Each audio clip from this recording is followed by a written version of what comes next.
Okay, hello everyone, it's Vicky here from Happy Hormones for Life, and today's guest I've got Dr Shahzadi Harper from the Harper Clinic.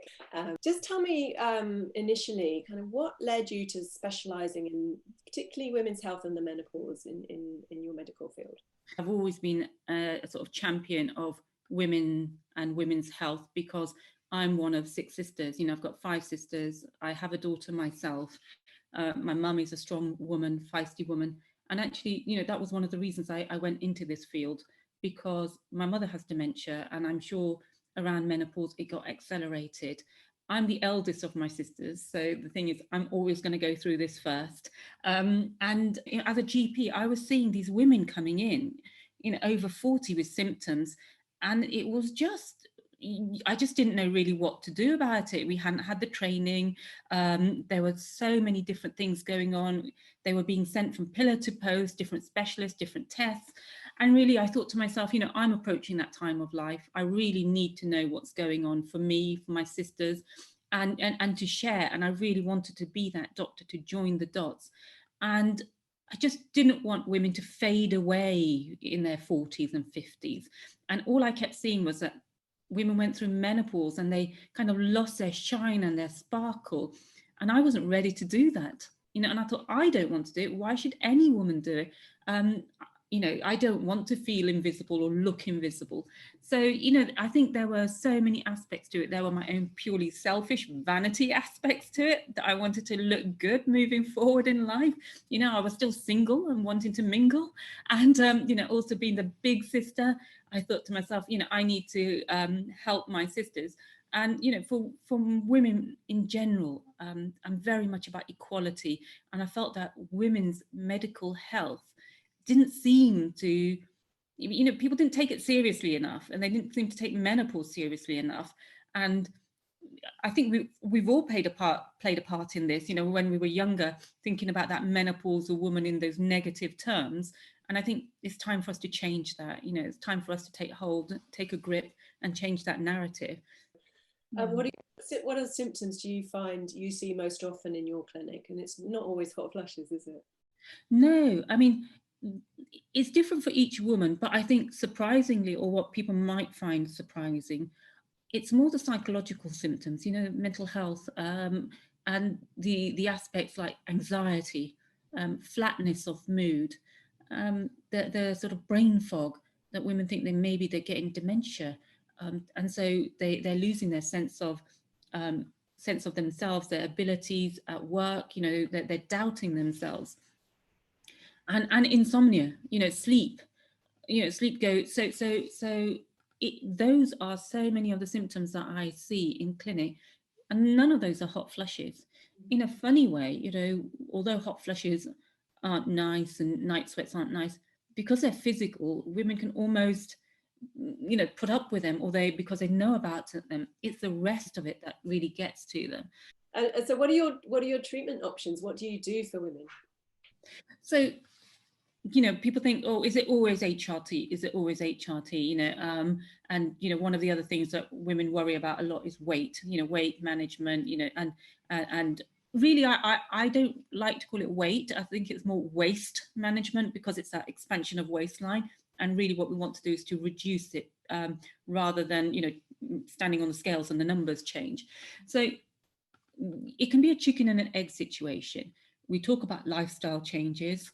We talk about diet a lot, talk about, sort of stress management, because I think we underestimate the impact that stress has on our body and our hormones, and the domino effect on other hormones like cortisol, like insulin. And so we talk about that, and it's an educational visit. There's also talking about, what's good for you from the point of view of exercise, strength training, what are the things that you can do, what are the supplements that may potentially support you at the early stages. But sometimes women really don't have the motivation or energy. They're tired. They want to do all of those things. They want to go for that sort of 15-minute sort of walk, to get their heart rate up. They want to, redress their diet. And, some women also drink more as a sort of soother and a calmer, but they just don't have the energy. So the option is, there is the option of hormone replacement therapy. I mean, I often talk about it more as hormone top up, because I think it's giving you enough hormone to make you feel good, and and make you functional in a positive way, get your confidence back. And often when you do that, then the lifestyle and all those holistic measures that you wanted them to do, then it flows.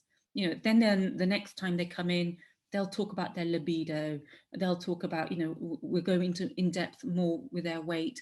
So we'll talk a bit more about, sort of how they can make those changes in their lifestyle. So it gives them the power and the energy to make those positive changes in their life. And it's a combination of all of that that makes you who you are. Like I said, it's not the HRT, but enough of the HRT to make you motivated, give you the energy, and get you feeling back to yourself again. So it's a chicken and an egg situation. Some women do have the energy, they'll do the holistic measures first, and then they may finally, after they've tried that, doing all of those things, think, it's still not working, I need to go and get some medical treatment. Or it can be, medical treatment followed by holistic treatment. So I think the two of them go hand in hand. There's no, one answer. I totally agree. For somebody who's worried about HRT, can you talk about the different types available now and how much safer they are? Yeah, so HRT stands for hormone replacement therapy.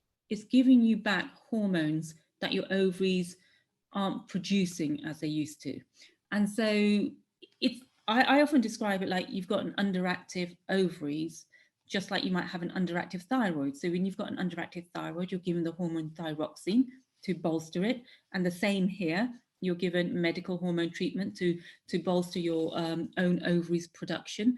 And I think women are so scared because they hear breast cancer scares again and again. And it's the one thing that seems to be such a sticking block. And yet, to put into perspective, we as women are living so much longer than 100 years ago. 100 years ago, menopause was at 55 or 57, sorry, and we'd be dead by 59, 60. So that was old age. Now we're at middle age. It's not the end of life for us. For 100 years ago, it's different. So, and there are so many more safer preparations, plant-based, that you could rub into your skin. There's natural micronized progesterone. They're what we would call body identical, and they're exactly the same formulation as our ovaries would naturally produce. So there's lots of different types now, and it's about weighing up the risks versus benefits for you, and working out what would help you on your journey. And every woman is individual. So I always say to people, before you write it off, have a conversation, find out the facts. Don't go by the Daily Mail or anything like that, because they just scare you. And sometimes some women, it may even be worth them. They may try it for 3 months and then they may stop, or often on the whole, they'll try it for 3 months and they'll continue because they'll see the benefits of it. I hear things like, I think I've been miserable for the past 5 years. I didn't realize I'd been angry for the last 5 years. I've had partners come on calls and sort of say thank you for sort of helping my wife. I've had last week somebody just say about the fact, oh yeah, we're no longer talking about divorce now. So I mean, there are lots of things that it can help with. What else do women have to contend with? Like, what do we need to be aware of? Do you look at pelvic health and that kind of stuff? Yeah. So pelvic health, I mean, incontinence, bladder leaks, again, we think about it as a much older woman, but it actually starts in our early 40s, when you're coughing and sneezing and you're leaking and peeing, and or the fact that you're sitting cross-legged in a meeting thinking, I just need to go for a pee, I just need to go for a pee. So talk a lot about sort of pelvic floor management, obviously pelvic floor exercises, but also in clinic I have Femlift laser treatment, which helps to which is designed for managing stress urinary incontinence, so those bladder leaks, because it helps to strengthen the pelvic floor, and it also helps with menopausal dryness as well. So that is an interventional non-hormonal treatment, but it's non-surgical. And so, yeah, pelvic floor is super important. Weight management, I think, I mean, I think one of the things I've learned in the last, well, forever, considering I was a chubby teenager, is that you can address so many aspects of her hormonal health, that it can all be balanced. But if the weight hasn't shifted, if she's not feeling, she's not going to feel sexy, she's not going to get confident, her mental health is still going to be impacted. So weight and mental health have a huge connection. And along with diet, and referring them onto a nutritionist, the other aspect of my clinic is looking at medical weight management. Could there be some medication that might help? And there are a number of medications out there that potentially could help. And I think that, it's not just about eating less and exercising more. It's much more complicated than that. So if a woman has to have medication to help support her, I don't think there's anything wrong with that. If it gives that kickstart, if it gets that motivation going. So I'm non-judgmental about it, having been a big girl myself. So I think, I know how it can impact. Oh, it's a huge impact for a lot of women, isn't it? It's one of the things they will try and get help for, if nothing else. It's one of. Yeah, and part of it is that feeling sexy. As part of the conversation, I talk a lot about libido. I talk about a lot about their sex life.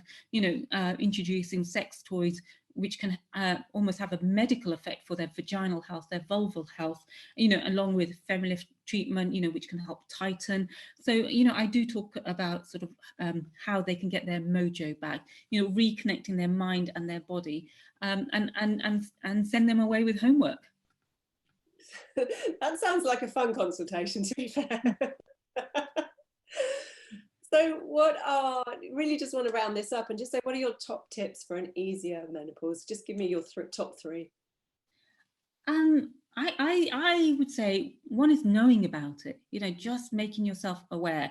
And maybe at this point I can sort of plug my book, The Perimenopause Solution, which was exactly designed for this reason, for women of all ages and younger women, so that you know what's coming, to be prepared, not to be scared.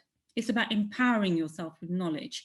And I think that's what I would say is my number one tip. And then the thing is, sort of to break it down, and be proactive. Look at your diet, look at your lifestyle, and look at the changes that you can make. Midlife can be a great time of life. It can be a time of new things, new beginnings. It's not the end. And I think that's the real message I want to get out there. It's not the end. It can be a really interesting and good time of life. And I say that from my own experience. Yeah, well, it's lovely to see you role modeling it for us today. So thank you so much for that. And your book is called The Perimenopause Solution. Is that right? Yeah. That's right.